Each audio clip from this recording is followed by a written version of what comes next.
What is going on, everybody? Welcome back to the channel. Aftersound here, bringing you Splinterlands content every single day.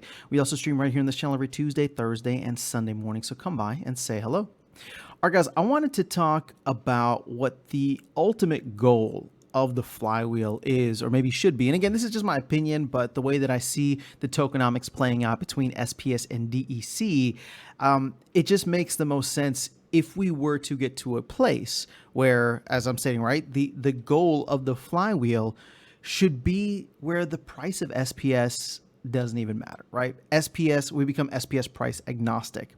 Now, what do I mean by that? Okay, well, let's take a step back first. I do believe that in order for SPS to be successful as a governance token and just as a token in general out there, right, to have its value increase over time, you do need to have direct utility. So things like the staking rewards or SPS staking requirements, things like that for that across the game, or to stake SPS for vouchers, things like that. You need that there so that people will buy and hold SPS for the long term. But when it comes to the flywheel, right now we're stuck in this place where we need to burn all this excess DEC. But the goal is that once the flywheel is up and running, that there is no excess DEC out there. And for any new money that wants to come into the game, any new fiat, any other crypto, basically any other kind of value that wants to enter in to the ecosystem, and specifically when I say ecosystem, I'm talking about the SPS DEC ecosystem, right?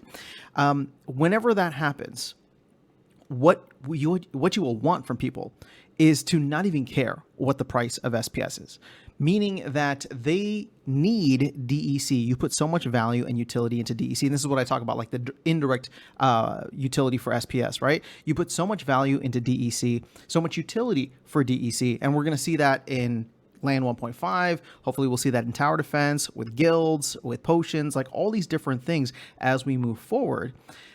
And so if the price of SPS doesn't matter, well, then you will just go in and buy SPS to immediately convert it to DEC. If there's no DEC available, all you do is you go and you buy X amount of dollars worth of SPS, and you take that fiat or whatever it is, turn that into SPS, and then immediately turn it into DEC. Therefore, you never actually need to know or care about what the price of SPS. SPS could be at 2 cents, SPS could be at $2. Doesn't really matter. But the whole point is that when you're bringing outside capital, right, external fiat, crypto, whatever it is, if you're bringing in, let's say you want to buy 5,000 DEC, for example. If you wanted to buy 5,000 DEC and DEC is at peg, you'd need about $5, right?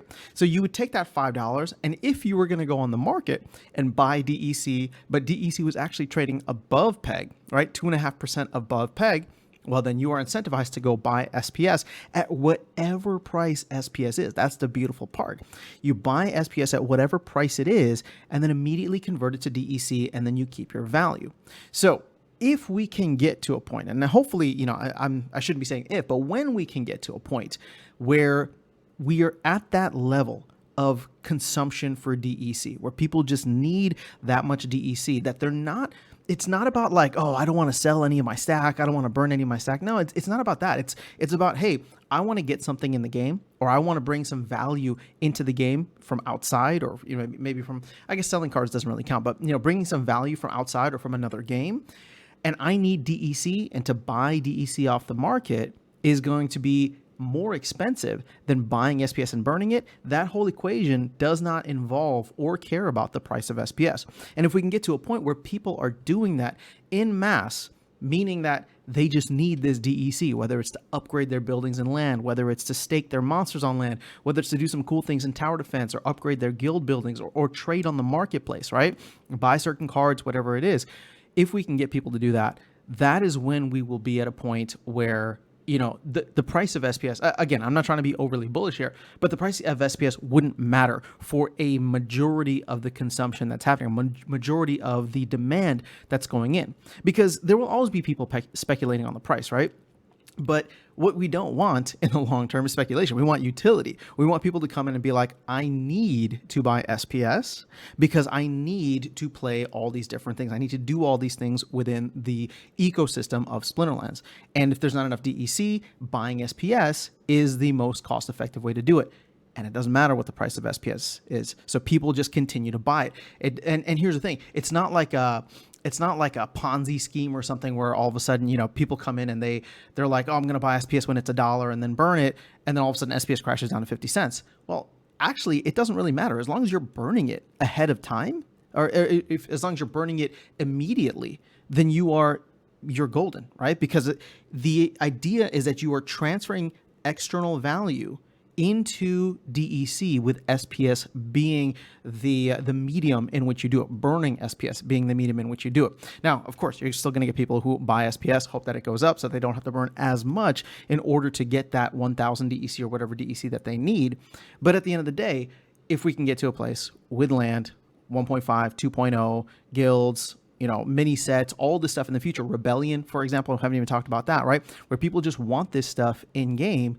Well, they're going to come in and they're going to buy SPS, and they're not going to care about the price of SPS. Again, as long as it's not super volatile, right? As long as we're not seeing major swings, but as long as that's the case, then we're fine. You just be buying and burning immediately and transferring that value from fiat into DEC.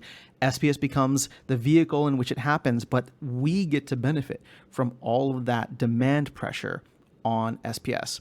So just wanted to give you guys something to think about long term, and hopefully not too long. I don't know when we will get to that level, but as we get the implementation of many of these major projects, including Land 1.5, which is right around the corner, hopefully Tower Defense, and then the mini set Rebellion sometime next year, those are all things that I think are really, really exciting to me. So let me know your thoughts in the comments below. Otherwise, I'll catch you all in the next video and see you around the game. Take care.